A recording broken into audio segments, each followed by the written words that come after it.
Hello, everybody. Welcome to the Can't Tell Us Nothing show. So, Coming at you over Zoom. I'm just gonna drop what we're talking on. We're on Zoom from the comfort of our own home. This is the Can't Tell Us Nothing show. What the show is a show where the group Can't Tell Us Nothing, a Houston improv group, takes discussions, opinions, topics, make improv scenes on the spot, jump back into the conversation. In Can't Tell Us Nothing, it's comprised of four amazing individuals. One of them is Tandy. Say something, Tandy. Another is John. what's up? Another is Amici. Hello, everybody. It's like Mickey Mouse. and my name is Antoine. And the four of us make Can't Tell Us Nothing. In order to inspire our scene, sometimes we're joined by a special guest. Today we have a very special guest on the recording, on the cast. Shanedria Wagner, wife, mother, edu-tainer. Yes! Tell us a little bit more about that, Shanedria. Well, I am a teacher at heart. I get excited about chalk and dry erase markers. And paper. I love everything about teaching. And teaching is my stage. The classroom is my stage. So it's enabled me to act, to sing, to basically keep children awake. You know, dealing with cell phones now that may be clandestine, might be contraband, might be permitted. We're competing with technology, so it requires us to be very engaged. So I'm that teacher who's going to, like many teachers out there, just like me. Not everybody chooses to do it as a career, but I'm flanked by some wonderful educators who've inspired and taught me. So I'm among a body of women who believe in integrating the arts and instruction as it's a natural way of teaching.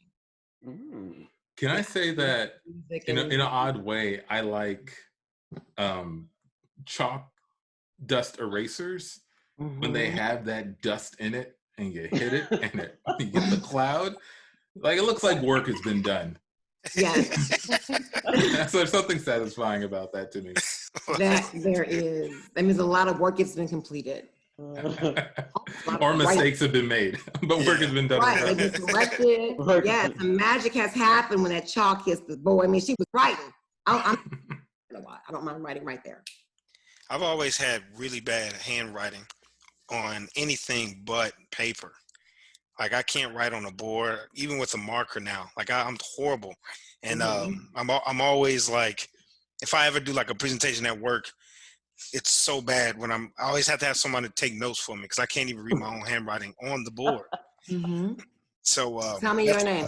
I'm remembering. John. I got it right. What is it? John. I thought I was right. I want to be right. I thought I was right. Okay, so John. Yeah. Tell me why is that? This is gonna sound bad. I never really valued handwriting. I never really saw the big value. I saw the value in it, but not to the level of detail that I'll put in maybe other subjects. That's, I'm doing market research, right? I'm taking notes, that, right? Yeah. Go ahead, I'm free. Because I too have horrible handwriting depending on my mood. It's crazy. If I'm making an anchor chart for my students, I know they have to read, it has to be legible. I'm very, very meticulous. However, if I'm reading a novel and my mind is all over the place, I might just jot some down and be like, what is this? What did I mean? I can relate completely to what you're saying. As a teacher, I have to be, I have to, this is one of the cards I made. See, artist, see that, artist? I made cards tonight and my teacher of handwriting, you see? But this is not how my writing always looks. So John, I got you. Like, you say you don't value it. Tell me why you don't value it. What I mean, I don't value it. I mean, like, I didn't want to ever master it as a skill. It was nothing that just really intrigued me. Yeah. Does it cost you some points on some Spanish tests? Like, did you forget the accent on a couple of things? And oh yeah, of course. Yeah. Awesome. I'm doing research. Hold on. We cut to a bank. I'm sorry, sir. But you're gonna have to sign this form if you want to withdraw the $5,000. There's no other way I can let you do that without a signature.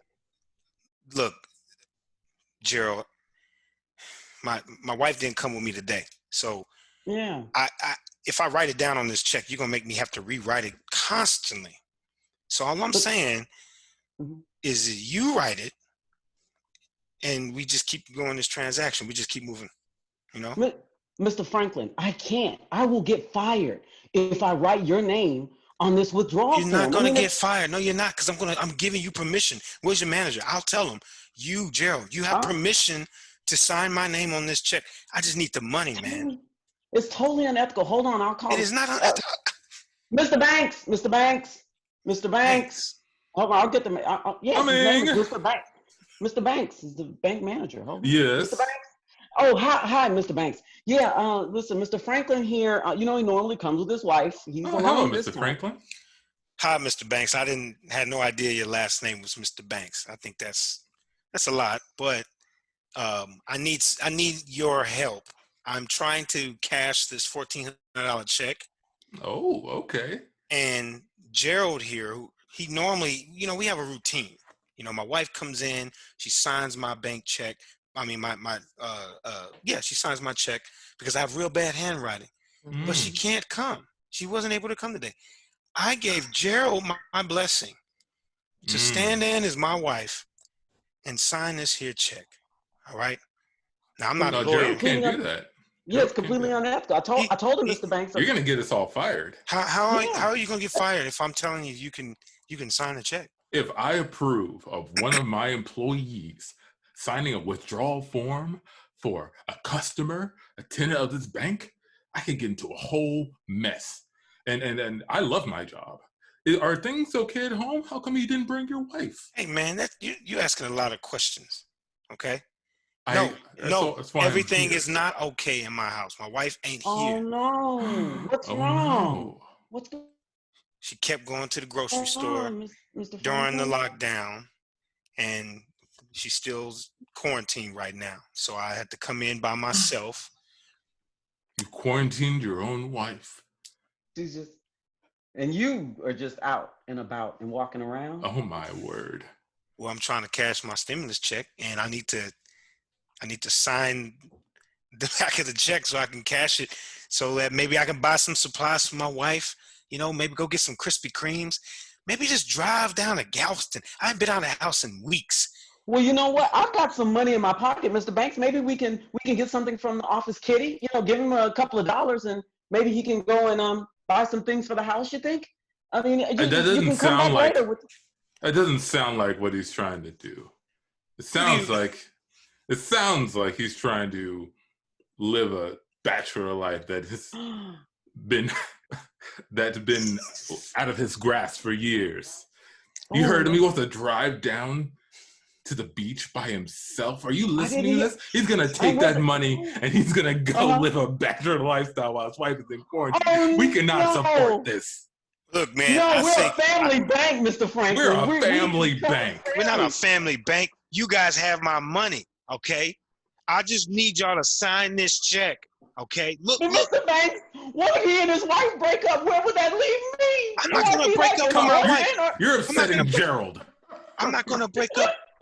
I love my wife. She's quarantined, all right? Well, work it out. Just work it out for the family. If there's a division in your house, who knows what could happen to this bank? I know. Listen, you get into a whole mess. We're never going to get a divorce because I can never sign the divorce papers. She told me she would never sign on my behalf the divorce papers, so we'll never get a divorce. And guys, it's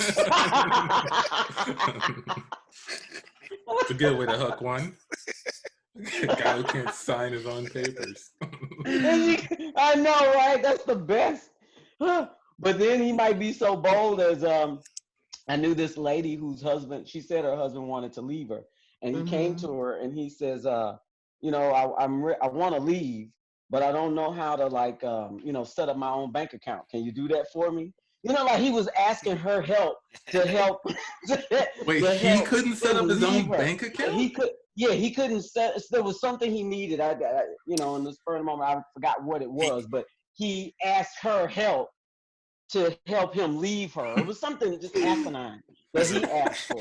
That sounds like he needed a breakup transition, like company or service that just helps, people who ain't got their shit together in relationships. When they get broke up, you just you know, I don't know how you get paid because they ain't got no money. Maybe girlfriends take insurance out on their boyfriends or something. I don't know. Or you go to breakup school. Maybe you go to breakup school. You gotta like take classes in certain like handwriting, you know, arts and crafts, maybe home ec. Yeah. And get yourself ready. I don't know. Would you? Do you think like is there a market for that, Shanedria? Do you think you would teach a class, or if there was a school and they were paying like $500,000 for the educators to come and teach people how to break up with, you know, like a breakup school to prepare you? Yeah. That much money. You could just listen to women tell their experiences. You learn a whole bunch of shit about things you can do to break up. But yeah, I mean, if I were given $500,000 to teach something, I would be doing, oh gosh, I'd be doing all kinds of cerebral stuff. But like what?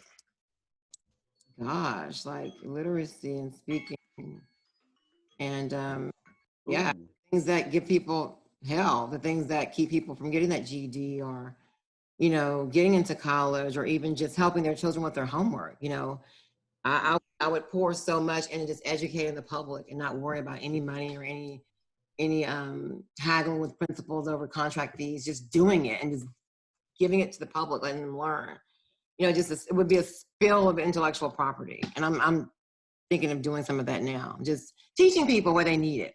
Yeah. And to breaking up is important. That's important. And I do feel there's a place for that because it all depends on the taste you want to leave in the person's mouth. I mean, you know, you want to leave a, you know, it didn't work out, kind of, do you have one approach? But if you want to break up and clap back, it's going to be some other, you know, you're going to be dramatic, you're going to do something that's going to get them, you know, yeah. So I think it's a brilliant idea. I'm just saying it wouldn't cost much to get that kind of thing done. Oh, that would be fun. There's an abundance of those cases. The women all over the place can give you insight on how to do it. When you look like, you know, when you go to sign up for classes, but it's full, so you got to take something you didn't want to take. What if you were trying to be amicable and then you had to take the clapback class? Even though that's not you don't think the clapback class would that's be what happened off? to me. It would be jumping. Yeah, but that's what happened with me in French. Uh-huh. At Lanier, I signed up for Spanish and it was full hand away. Oh. I had to do French as a second resort. Oh. I fell in love with it. So I took French all through high school. I majored in French in college. I went to France and I loved it. But it was Spanish. I know exactly what you're talking about when, you know, your first reference, it was Spanish. I live in Texas. But I also love French. I don't regret the route I took. Did you ever get a chance to? I think you studied Spanish too, though, right? Later on, or at some point. So I minored in Spanish. So I had I got a degree in speech communication and a degree in French. Those are my two majors. And because they're both in the School of Liberal Arts, they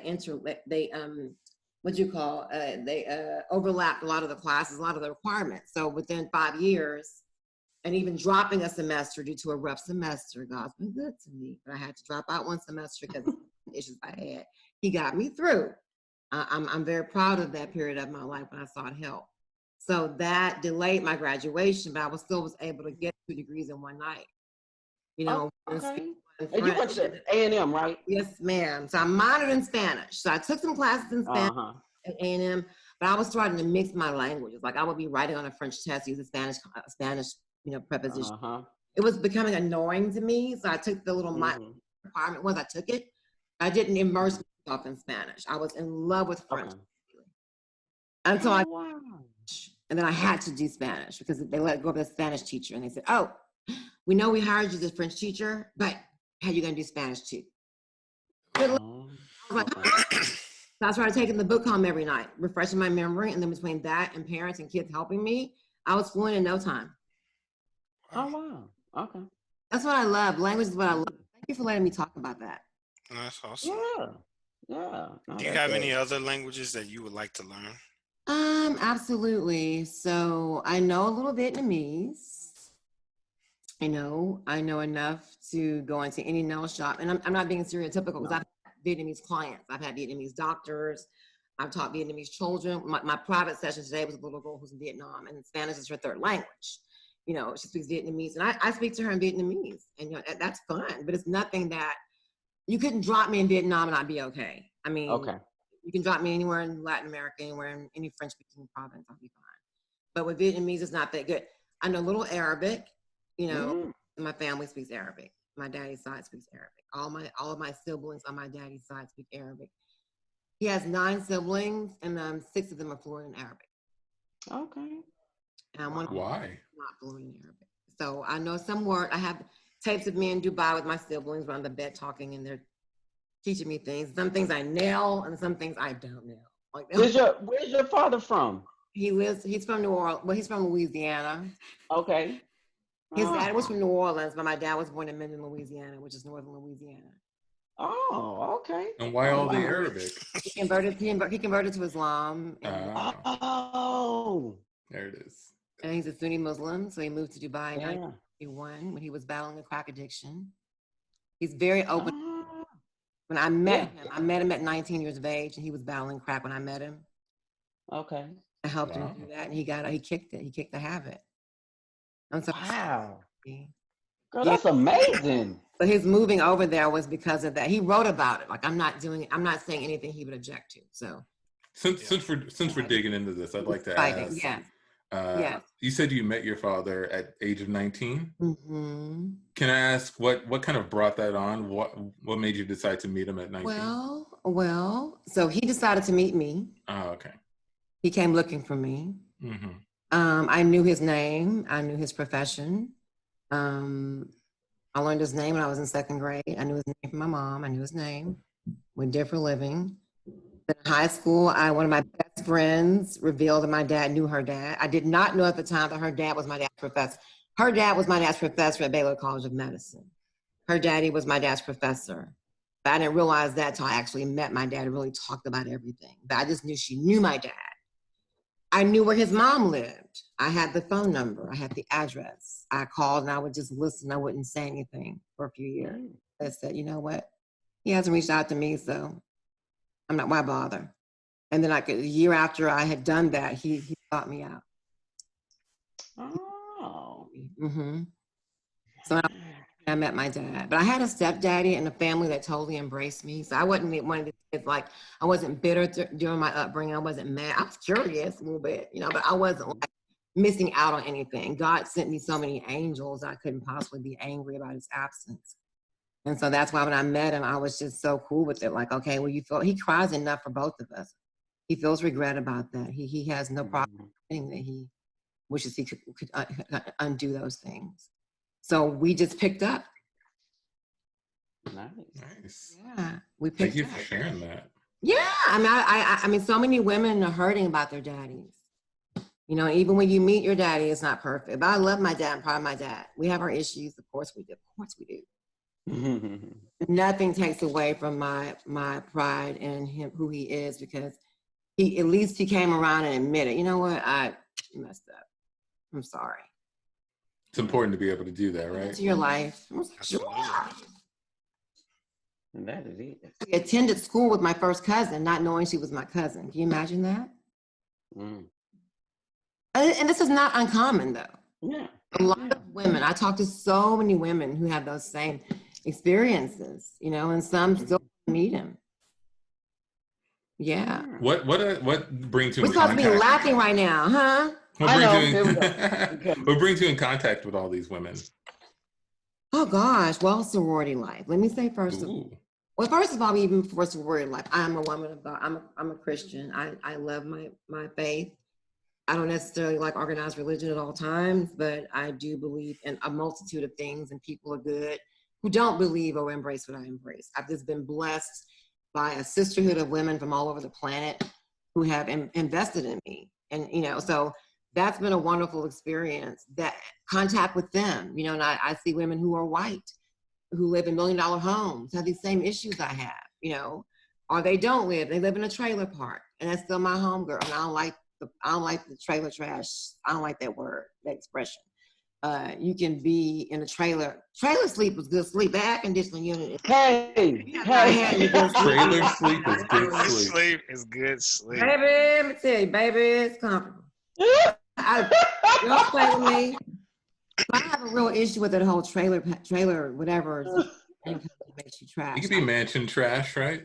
Oh, absolutely wrong. Absolutely wrong. It's a French say. So, I mean, yeah, that's been, it's been wonderful to just be embraced by so many women. I could just tell you stories, the different language background. And then my family too, my sorority 3. So that's what it is. I have just surrounded by great women. We cut to two women on a brunch. Girl, I went out with Trailer Pete. You remember TP? Trailer Pete? TP? Yeah. Yeah, TP. Yeah. And I gotta say, though we didn't do anything, I got the best sleep of my life at his trailer. I slept over, and the bed was so comfortable. We have nothing in common. Nothing. The chemistry is not there. Well, how did you get to sleep there if there was nothing going on? Give me the story. Well, he told me, I had to see the trailer. He's Trailer Pete, right? You know him from, right. Of course. From school. Of course. Why go out with Pete if you don't see the trailer? You don't see the trailer. So I was like, I got to see the trailer. This date has been super boring. Yeah. I might as well see the trailer while I'm here, right? Okay. So we go back to his trailer. He's showing me around. Yeah. And, it doesn't take very long for him to show me around. It's a relatively small trailer. Okay. But it is impeccably decorated. Really? There's plants everywhere. You couldn't tell that from the outside. You can't. Oh. But I was immediately comfortable as soon as I stepped in. And we cut to the end of the date with Trailer Pete. So Brenda, I noticed that you just got into bed and you're asleep. What? Yeah. Oh, you were. Oh, I must have passed. I don't know what happened. I must have passed out. I didn't realize how tired I was. Do you mind if I stay the night here? Yeah, I was gonna make us a drink, and we could sit around and talk for a bit before. I'm kind of tired. I think I'll just go to sleep. Nothing's gonna happen, by the way. This is our first date. Right, Thank you for letting me stay over, but nothing's gonna happen. But this bed is super comfortable. Where'd you get it? From Mattress Firm. This is a Mattress Firm bed? This is a Mattress Firm bed, yeah. I've never felt a bed this. Brenda, wake up. Yeah, you fell asleep again. Who decorated your trailer? Can I ask that? I did. No, you didn't. Trailer Pete. Yes. No, you didn't. I did. This is all my work. Those are your ficus? Mm-hmm. Those are your chrysanthemums? Yep. Over here? The elephant plants? Those are yours? Yep. Those are my babies. You water all these plants? I do. And this artwork here. This is your art? Yes. Pete, can I say something? I don't know how you felt about this date. Mm-hmm. Let me ask you, actually. How did you feel this date went, Pete? I thought it was going pretty good. I mean, we had a great time at dinner. We came back here. But now you're just going to sleep, and Yeah. Can we just talk about this in the morning? We cut back to brunch. Girl. I'm conflicted. So is anything going on between you and TP? Trailer P? What's the story? It's more like something's going on with me in his trailer. Because I can't, my bed just isn't nearly as comfortable. I can't sleep in that thing anymore. Well, my whole house looks like trash now, looking at his place. Okay, since it's not that serious with you and Trailer Pete, you don't mind if I just, I don't know. If he's available, you can do whatever you want with Trailer Pete, but stay away from the trailer. That's mine. But I thought but that's part of the deal. That's part of the charm. I want to see what's inside that trailer. Oh, you're my girl. Tell you what, I'll bring you around, show you the trailer. Okay. And we'll double date. Let's double date it. I'll bring Mansion Mac. You gonna bring Mansion Mac? That dude is trash. I know he is, but what am I supposed to do? That's the only guy who's single at our age. Oh, God. Just We come back to Trailer Pete's trailer. So I thought the stuff with it was going really well, but now there's 3 of you sleeping in my bed, and then I was just going to make us some drinks. You guys okay? What's going on? What'd you say? What? What? Oh, you guys were all asleep in my bed. All 3 of you. Didn't realize how tired we were. Yeah. So nice, Trailer Pete. Oh. I just fell asleep in the bed. I was trying to count all this money I had in my back pocket and fell asleep. It's like counting sheep, right? Yeah. No, I got some sheep in my mansion. It's in the back. If I really not falling asleep for my money, I go out and back and start counting the sheep. Mansion Mac, please. This is Trailer Pete's time, okay? You can brag about your stuff when we go to your house. I'm not bragging. That's just how I live, man. This trailer is all right. What? Okay. What? Right. Did you see that ficus over there? Did you see the ficus? Man, Did you see the succulent collection? He didn't decorate this trailer. The chrysanthemums? No, I really decorated this trailer. I did. Hey, how about we have this, this conversation in another room? Maybe, we can, the stars are out tonight. We can go see the stars. How about we had this conversation in the morning? Yeah, that sounds good to me. Let's have the conversation in the morning. I think dark. we're all pretty tired. Right here. You don't mind if you all sleep in the bed, right, Trailer Pete? There's nowhere for me to sleep. Sure, I guess go. You can sleep under the stars. Yeah, go on the star. Yeah, Okay. Trailer Pete, yeah.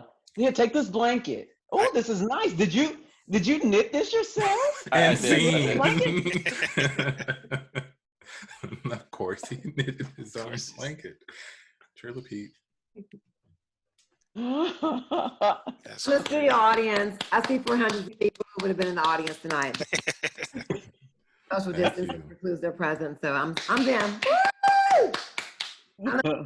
In the videos I saw you guys do. Okay.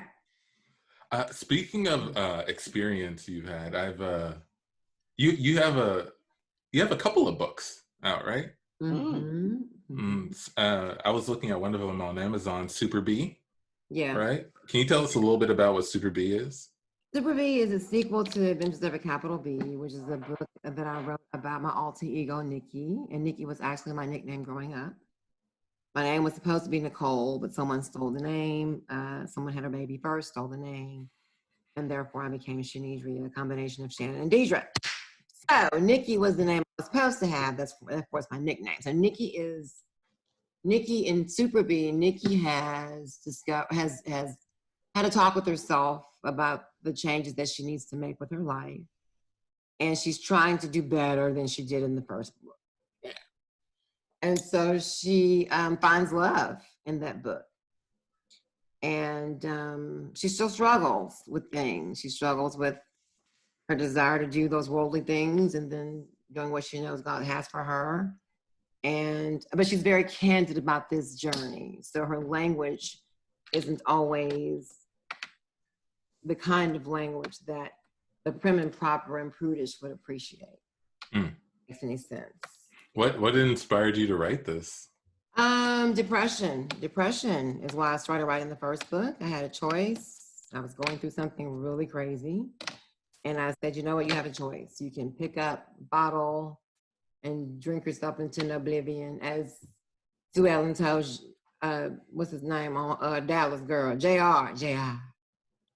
Way she always move her teeth. We were in school and she, drink yourself oblivion. You know, she was always talking about that, oblivion. But yeah, I could have done that, or I was like, you know what, pick up a pen. And it was New Year's Eve. I was supposed to be in Los Angeles with my fiance. Those are air quotes for those listening. Didn't quite work out like that. And so, yeah. I'm over it. I mean, I'm glad it happened totally. It's not led me back to my baby. But at the time, like, what, honey? So I'm gonna pick up a pen. Let me get this pen. And so I wrote on New Year's Eve, I wrote, "Dear Diary, life is a bee. I became one." I thought, that's a book, that's it. That's the beginning. I was struggling with how to begin my book. And it just came to me. So I just started writing about what I've been through, and to protect people, I, change details. So it's a roman à clé. In French, we say roman à clé. A book that is based on your life, but it is not completely true. You can distinguish what is fiction from, fiction from fact. I don't really care who does or doesn't. It serves its purpose. I wrote it to inspire. I wrote it to cleanse myself of some things.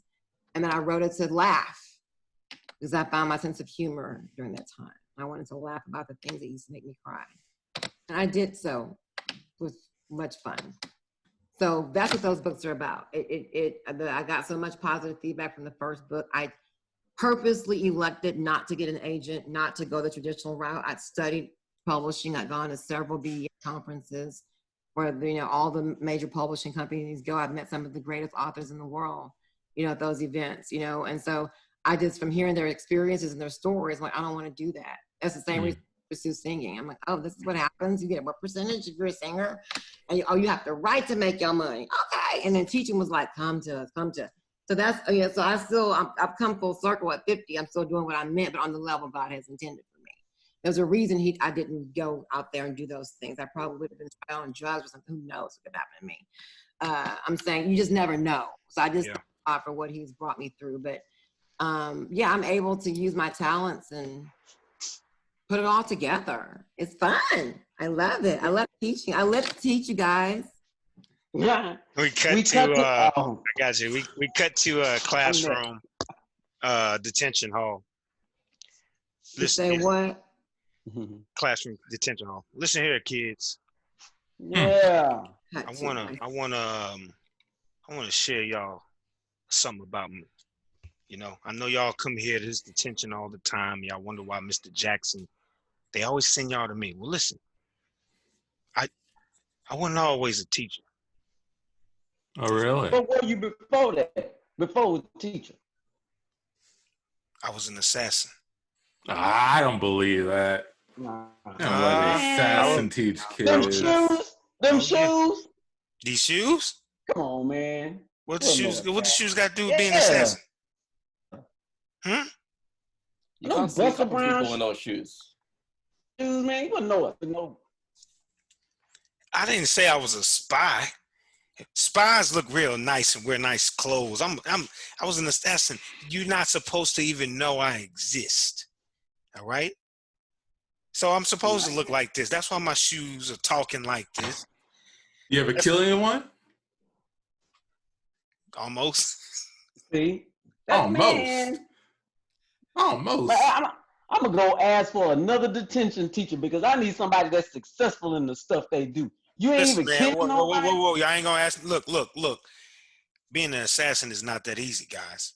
I was charged with taking out some of the most important people in history. And it's not that easy. You didn't do it. It wasn't that easy, man. It was always too small. Why didn't they start you with a little guy first and then make you up to the important people? I interview really well. All right. Yeah, I guess so. I mean, how did you? We cut to the interview. So, have you ever killed it? What's your name here? Oh, yeah, Franklin. Have you ever killed anyone, Franklin? Yeah, Mr. Jackson. Ever killed anyone?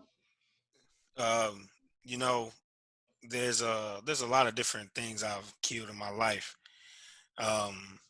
Like I've been killing since I was a little kid. When I was 2, I stepped on a whole pile of ants. I just crushed them. I remember my brother got a puppy when he was younger, and I forgot to feed him. He died, and I knew I forgot to feed him too. I like your answers. They're really creative. A lot of people just come in and just let me know who they've killed right up front. But you got a backstory to your information. It's really creative. This interview's going well. You have any family or anybody who'd be compromised if, let's say, people found out that you were an assassin? I mean, my whole family, they can't know I'm an assassin. My mama will tell everybody. Right now, yeah. Okay, wow. But you ain't gotta worry about her because she don't know this. You're good. We got. Not only is this interview going well, but you're a great study of people. You already know your mother's weaknesses. Oh yeah. And you're open and you're honest about it, and this is really refreshing. Now, before hopefully you guys are getting ready to offer me, but listen, just a little something about how I work. I need challenge. Okay, that's when you're gonna get the most out of me. Give me a big challenge and let me rise to the occasion. Okay, if you give me something that's gonna be boring, I'm probably not gonna do it well. But if you give me something really, really serious, you're gonna get the best out of me on that one. Listen, I tell you what, we've been gunning for Fidel Castro for at least, oh gosh, what is it, like 30 years now? I don't know, something like that. If we could just get somebody to kill Fidel. I mean, you know, you do that, I got a plan. Assassin of all the assassins. I got a plan. Oh, sounds good. Listen, don't even tell me what it is. Hold on to it. You got the job. You're creative. You're a great study of people. I like your spirit. We cut to him on the first job. All right, so I'll be in your ear the whole time, you know, feeding you data, but you'll be on the ground. Listen, man, you don't really have to give me any data. I'm just going to apply to be his caretaker because he's getting kind of old. And then you're going to apply to be his caretaker? Yeah, I'm going to be his caretaker. We make covers. We can get you in the building. You don't need to go through the interview process. That's what they cut those interviews. So, hey, this interview's going really great. You know, Fidel's looking for a new caretaker, so he's going to just, you know, help him in and out of the shower, help with meals. Yeah. Have you had any experience with that before? Well, you know, when I was a kid, I used to have to wash my dog a lot. And when he got real old, I had to, you know, really get hands-on with him and pour water under his leg and all that. So I got a lot of experience with empathy. Okay, that's and good. I haven't watched any elderly people who've died during my watch. I'm 100% on that one. You know. Perfect, wonderful. You know, watching Fidel is a really big job. So I was thinking we might start out with something a little bit lower, and then, you know, work our way out to Fidel. Well, see, I like a big challenge, you know. So yeah, like that. That's how you're gonna get the most out of me. If you give me we cut to him with the challenge. So I'll be your ear here at the school, just showing you around. This is one of the toughest schools in the region. So we need you to work the detention center here. Show these youth, you know, get them off of their ways. A lot of them have had a really tough time. And, you know, depending on how you do here, you can work your way up to. Well, see, that was the thing. I saw the job that you told me you want me to have, but I'm way more creative than that. So I applied for the marketing position here at the detention center, the one that's going to be able to kind of like get more outreach organizations. Aren't you a caretaker? We could probably work something out. You don't have to go through the interview process. Listen, man, I started off as an assassin on this process. And wait a second, what? I know, man. Just bear with me, man.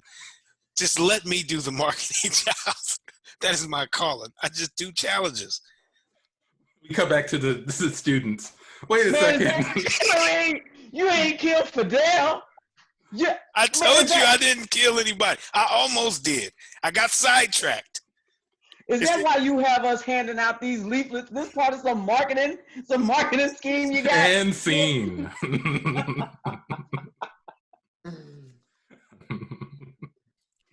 The life of an organized person. You rise to the challenge. Yeah. Candy, did you ever see? Oh yeah. We cut to an airline, the boarding gate.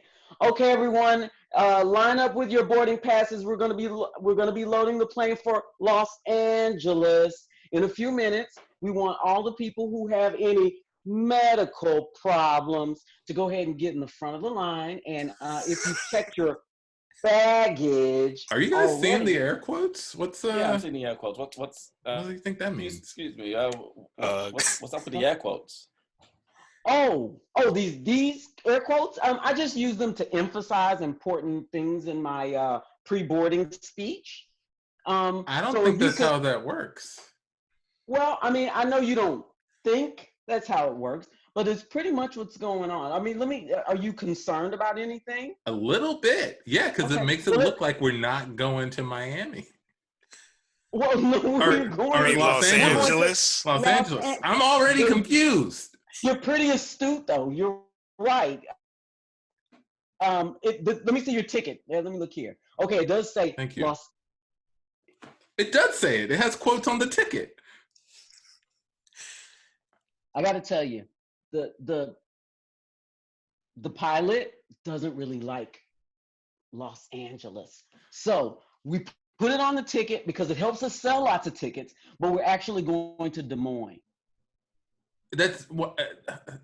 Are you guys going to Des Moines? Is that where you guys knew you were going? I'm trying to get to Los Angeles. Yeah, I thought we were going to Los Angeles. That was my destination.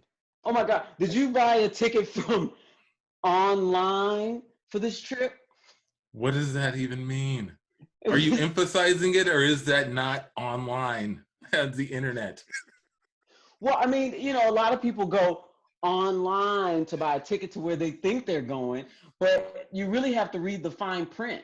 I mean, that's why I put so many things in quotes, so you'll pay attention to them and then ask me about them, and then I can just clarify things later. We cut on an airplane in the air. All right, passengers, this is your captain speaking, and we're about 33,000 miles up in the sky, about 20 minutes outside of Los Angeles. And the temperature is... Stewardess do the air quotes? The temperature is now about so, 15 degrees, and it's a big blizzard.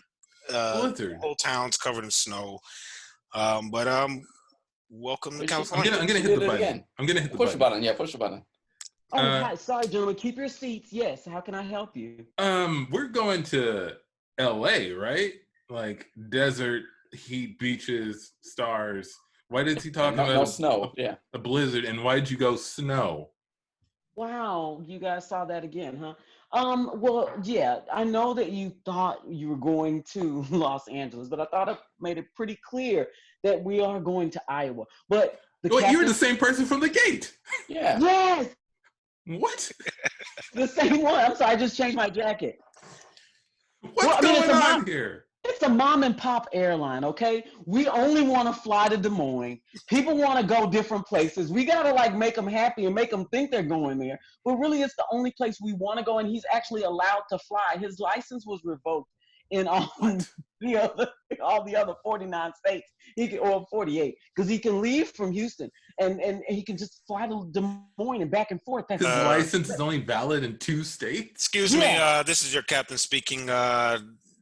Just touched down, got a call from California that said that no bins are available, so we're gonna turn this thing back around, head back to Houston. We can't turn this around. That's not how planes work. You're not gonna have enough fuel.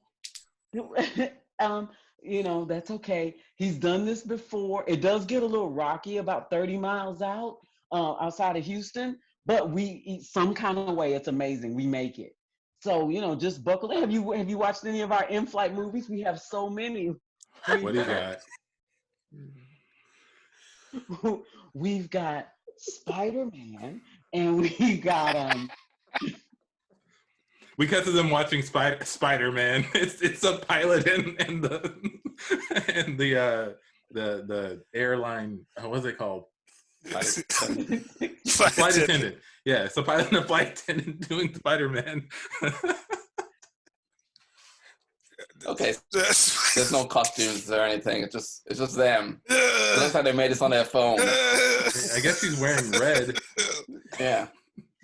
You can't get me, Spider-Man. Hold on, you're not licensed to go up that high on the building, Spider-Man. Wait, which one is Spider-Man? I don't know. Is either one of them Spider-Man? This is so confusing. I'm sorry, gentlemen, I understand that you guys are watching the movie, but if you could please keep it down, okay? You're disturbing the other passengers with your questions about the movie. Can you explain to us? We already know this isn't Spider-Man, right? Like this is something you guys did. But who is Spider-Man in this movie? Like which one of you is Spider-Man? We offer an in-flight movie to help break up some of the monotony from the round trip that you've just taken. It's an 8-hour flight, and we just don't want anybody to be nervous. But if you must know, he's supposed to be Spider-Man, but the doctor said that, you know, due to his gout and his arthritic left knee, he can't scale the buildings like in our first movie, birth of Spider-Man. He can't do that anymore. And so now he's just relegated to, just hanging around and sitting outside the buildings on the bench.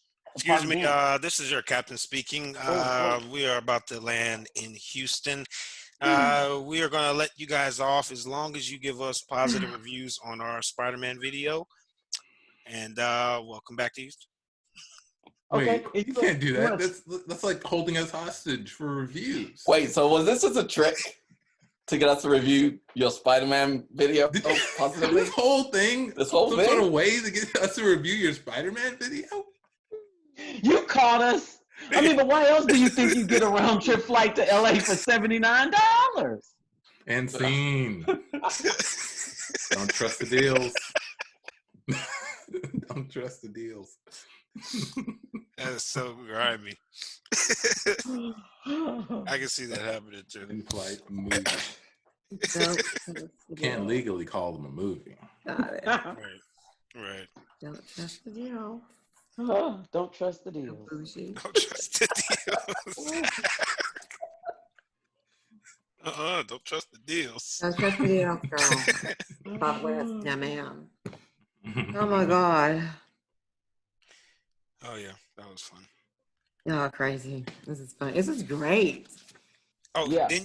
Tanny said that you had some political debates. Well, not really. I mean, I wouldn't call them political.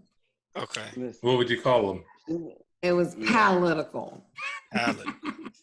It didn't, I'm not one of these, politically astute individuals who can break down governmental spending and nuclear war and, the history behind all of the aspects that come with running a government. I'm not one of those individuals who is a likely candidate for office ever.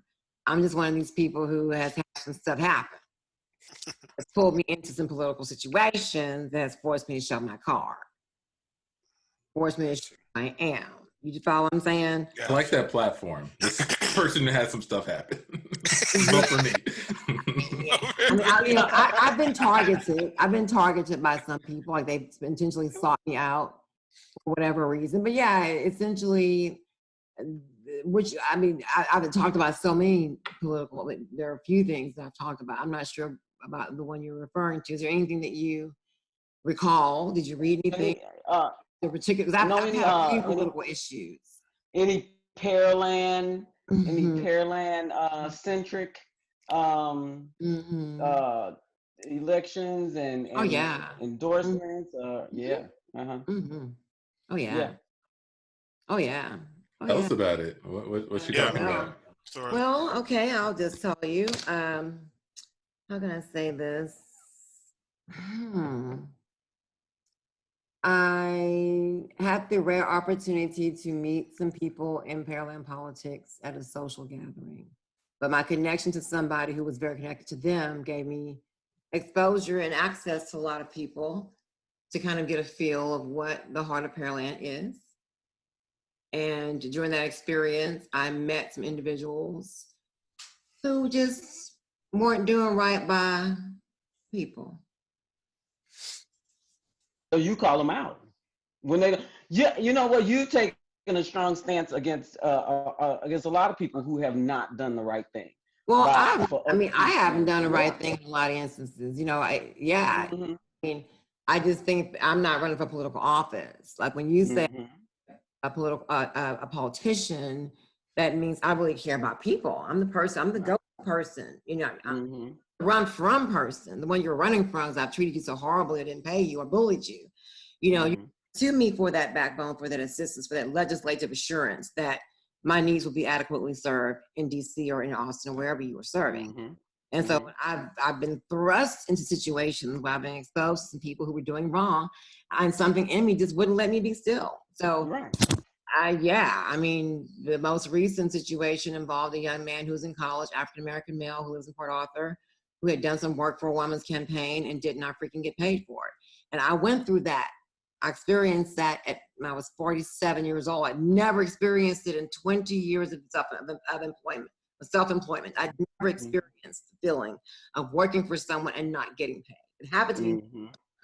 And at one time it was very devastating. So when I heard that was happening to a child half my age, who could have been my son, whose parents were going through some things. I mean, he just had some things going on. It was a wrong time. It's never a right time to mess over somebody's money. Right. But this baby is a young black male in college. Right. Be down. He said, I said, damn. I mean, I'd be down. You know, if I know this is happening and say nothing, and I know somebody up at the march is talking about Black Lives Matter, good, you got your mind. We'd have done a GoFundMe for you if we knew you didn't have enough money to pay this baby. That's something you go get help for. You don't just not pay the baby and try to tell him, you know, it was volunteering and he knew he didn't volunteer. He had to pay for it to prove you out him. I don't remember him. Girl, you ain't here to reclaim. You ain't got 35,000 people work for your campaign. 5 people you got. You know that little boy. You seen that child. Oh yeah, it pissed me off. Yeah, I did. So I wasn't quite damn right. We cut to cut to an interview with Trailer Pete. Appreciate that. So Trailer Pete, this campaign that you're running, it's unprecedented, let me say. But there's been word in the grapevine, in the scuttlebutt, that you're not paying the people assisting you with the campaign. You're actually paying them with trailer access. Is that correct? That is correct. Yes. It's very troubling. I let them for come people to my trailer, 24/7 access. They get to, explore the whole trailer, take naps. Take naps. Yeah. Yeah. This is very troubling. Let's dig into this a little bit, because I don't know if you've seen this. There's a hashtag, pay the babies. Have you seen this hashtag at all? And how do you feel about when you see this hashtag? Well, I feel like I am paying them, just in an alternative way. That they get to come to my trailer. I make them a drink if they want it. They get to see my chrysanthemums. They get to, play upon my cacti. There's lots of ththings to do here. It's entertainment. And they're okay with this? Have none of them requested to be paid with currency and money? Well, I see. I've asked before, and but they were always like falling asleep as I asked them about it, so I never really get to finish the question. They was like, "Yeah, we'll talk about it in the morning." I'm like, "Okay," but it never comes up again. Okay, well, I hope that's good enough for the people listening to this. I mean, I hear about this trailer. I've never been to it. Do you mind if the cameras and we come and take a look at the trailer, maybe show the people? Yeah, sure. We cut to outside of Trailer Pete's trailer as they're about to go in. Okay, so here it is. As you can see, it's late at night, so you can see the stars out here, which is nice. You do get a good view of the stars. Yeah, let's go inside. Do you guys want to drink? Anybody want to drink? Oh my God, it's full of people. It is. Where are all these people in your trailer? They come and they don't leave. What can I do? Cool. Excuse me. What's gonna go into the back? And here is the bedroom. As you can see, the air conditioning is perfect. It is. Considering how many people are jammed into this trailer, it's still pretty cool, right? It is like the perfect temperature. Thank you. I'm just gonna put the camera down here for a second. Jim, you can't put the camera down. You're recording this. Yeah, I'm just gonna lay down here. Trailer Pete, yeah, I just planted like 35,000 signs in people's yards. I was wondering if you could give me like a bigger challenge. I feel like you'd just get a lot more out of me if you just gave me a really big challenge. Trailer Pete, who's this individual? This is Franklin Jackson. He's been in my cafe for a long time now. Yeah, I do have a task for you. Okay. Can you go to Cuba? Yeah. I know a lot about Cuba. What do you need me to do in Cuba? Assassinate Fidel Castro. I got to step out to make sure the camera's being charged. I'll let you have this conversation. If I got to go assassinate Fidel Castro, I got to get my resume together. Okay. Welcome to Air Cuba. We will be going to Havana. So and that, scene. You can, go ahead. And scene. That is the Can't Tell Us Nothing show, everybody. thank you so much for watching, listening, however you're enjoying it. And thank you to Shanedria. Did I say it right? I'm gonna just cut it off right there. I was gone. I wasn't watching the time. Shanedria. I thought y'all were gonna keep going. Y'all gonna just cut me off like that. Sorry, but we are out of time. We've reached the end. We'll have to have you back because I'm sure there's a lot more. Oh yeah, definitely. Oh yes, you got to do our live show. You still are on the hook for coming to do our live show. I'm gonna come to the show. I'm going to bring my different personalities with me too. Perfect. Wonderful. I'm gonna come. I'm gonna be there. Oh, I love it. All right. Well, until then, where can people find out more about you? Well, you can go to Shanwag on Facebook if you're an educator and you don't, really like the whole comedy thing. You just want to get some straight materials for teaching. That's the Shanwag. That's just Shanwag. Now, if you want to get in contact with me about some comedy, you need to go to Comic and Author Moi. That's another Facebook page. That's a different side of me, different shade of me. Oh. What's my regular personal page, Yeah, and then shanwag.com is also a place to find me. And what are the names of the books? Spanish, want to learn Spanish, go to Spanish, etc. On Facebook, I also teach Spanish and French privately and in groups. So, that's where you can find me, guys. Lots of places. And what were the names of the books again? So my fiction books include Adventures of a Capital B and Super B. And then my nonfiction books include Phases, which is a book of poetry. And then I have a book called The Baller Playbook, which is written for the youth, that makes Baller an acronym. And then I have dozens of workbooks in English and Spanish for instructional purposes, along with grammar, math, and reading comprehension.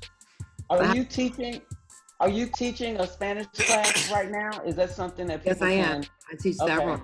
I have an adult class for educators on Monday. I have a class for adults on Tuesday. I'm about to open one for medical professionals, law enforcement officials, and banking officials. Yes. I have curriculum for all those areas. I've taught them before, but people are asking now that we're in the quarantine.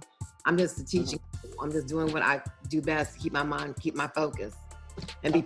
If not, I would just watch TV and cry all day and eat and gain weight and just go to sleep. So I have to. So that's why I'm so happy and thrilled to be among such wonderful talent tonight. Thank you. Thank you. Thank you for Rainey, being a part acting of was this. not easy. It's not easy. You guys are awesome. You're natural. You're wonderful. It was so much.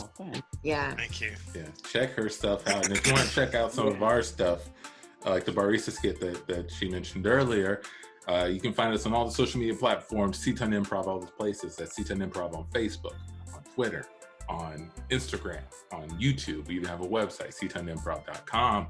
Check all that stuff out. We have this podcast that you're listening to on the Mockingbird, but you can also find it on Spotify and iTunes and anywhere you get your podcast. So thank you for listening. For Tandy, for John, for Michi, for myself, Antoine, and for Shanedria, that's Can't Tell Us Nothing Show.